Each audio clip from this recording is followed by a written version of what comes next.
Um, Now, you've been working with Aboriginal people in Honduras and in Canada and whatnot. Is it more a lot of the times? Is it who initiates contact for the conservation? Is it the Aboriginal people or local people that come to a certain, say, NGO, or perhaps a certain researcher that they have a connection with, or a lot of the times is it the researcher that goes to them? How does that connection originally establish? And if it's researcher to local people or body or practitioner to local people, what is their initial reaction when they say, well, look, if you want to sustain what you're doing, it'd be best, we suggest, to put in some sort of protected area or some sort of conservation plan? Yeah, that's a good question, one that certainly has a lot of Canadian academics who work in protected areas and coastal zones and things like that are very, very interested. I haven't done a lot of work with Aboriginal people. I would like to do more, but it's difficult because certainly the old models of doing science, and it doesn't matter really whether we're talking here natural science or social science, really are not worth attempting when you're dealing with Aboriginal people. I mean, from an anthropological perspective, Aboriginal people have had it. With people from the outside coming in and then walking away with their secrets without any kind of backward. I mean, those days are long gone, fortunately. And what that I think means now is that there are probably as many different ways of making this kind of thing happen as there are people willing to try to make it happen. An example. Here in Northern Ontario, Northwestern Ontario, the Pekangacum First Nation, north of Red Lake, established pretty much out of the blue the White Feather Forest. And they have hopes there of making that area, their homeland, into a World Heritage Site. And they have some support on the other side of the border, related people, but people who are in Manitoba. Of making this kind of thing happen. But the Pekangacum First Nation is greatly in need of economic development. If you looked at a population pyramid of the community, you'd find that it was very wide at the bottom and very thin at the top. A lot of young people, something like 60% of the people on the First Nation are under 14 years of age. So what are these people going to do? So there's issues there of working in the forest, there's issues there of getting involved in tourism, all of these sorts of things. But as interesting as that is, and that was really the initiative came from two non-native organizations helped them with it. One, a consulting firm called Taga Consulting, which operates out of Kenora, which did all the GIS work for them and helped them appreciate both the how and the why of GIS. And then our own Ministry of Natural Resources, who wanted to establish a wilderness class provincial park in that area, and who worked quite closely with the Pekangacum people under the Northern Boreal Initiative. So right there are at least three different ways of starting this. The Aboriginal people start it on their own, and then perhaps invite outside people in. A consulting company that has the kind of skills and the kind of well, I'll use the term touch, that can make this kind of thing happen.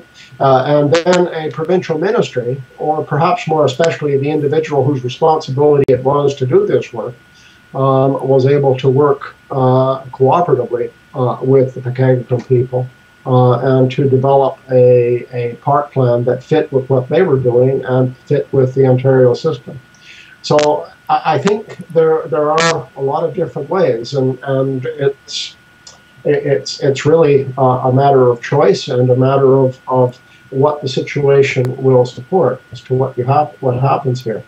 One other thing, and I think this is important, is that social science methodology is changing in a lot of important ways here in relation to Aboriginal people. But I suspect that a lot of these new methods are going to be used elsewhere as well. And we now can talk sensibly about participatory research, where people themselves, local people, get involved in doing the research. Right. They understand what the research is about.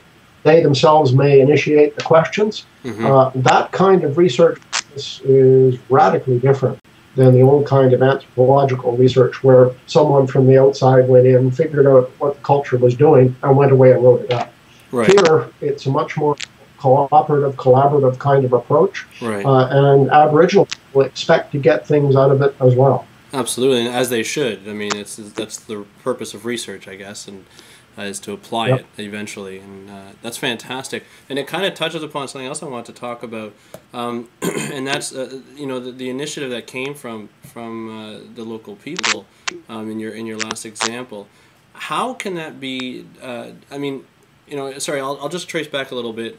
Canada, in particular, for some reason, although it has such a large coastline, probably one of the largest in the world, has been criticized as sort of being behind in terms of establishing protected areas or even having a conservation plan compared to other countries in the world. Now, it could be because we have such a large, vast ocean and coastline. It's difficult to sort of grasp what all the different types of things that have to go that are involved in that type of thing. But it just doesn't look like. I mean, even though there are set plans in motion. It just seems like there are for certain parts of the coast, and now, of course, with climate change opening up the Northwest Passage in Canada, there seems to be more of a drive and a motivation to put protected areas up there. But that it's not. It doesn't seem like politically. It doesn't seem like a conservation move. It seems more as a sovereignty move and more of a political move for other countries. But do you think it's possible for some sort of movement by the people of Canada to say, look, we understand that our coasts are probably the most important things to us, whether it be for sovereignty or just keeping the environment the way it is, or improving it to the way it was.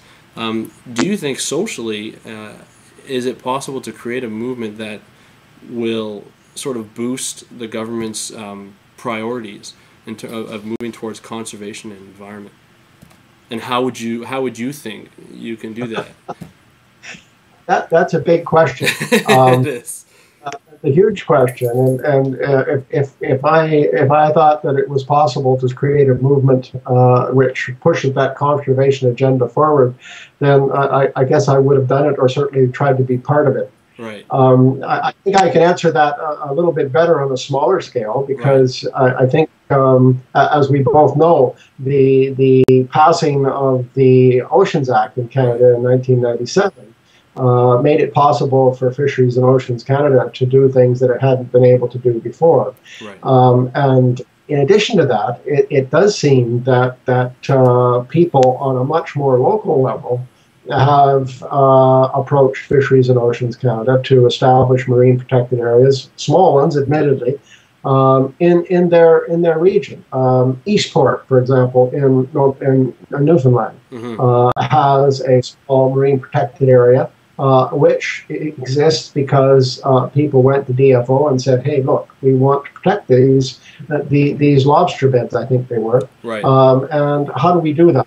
And so that came from up, and that is something that I think is pretty important.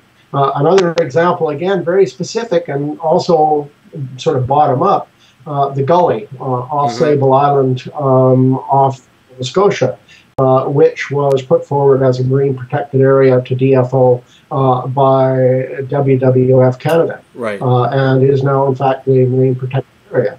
That kind of small scale stuff again is there. The bigger scale, boy, I don't know about that. Right. But I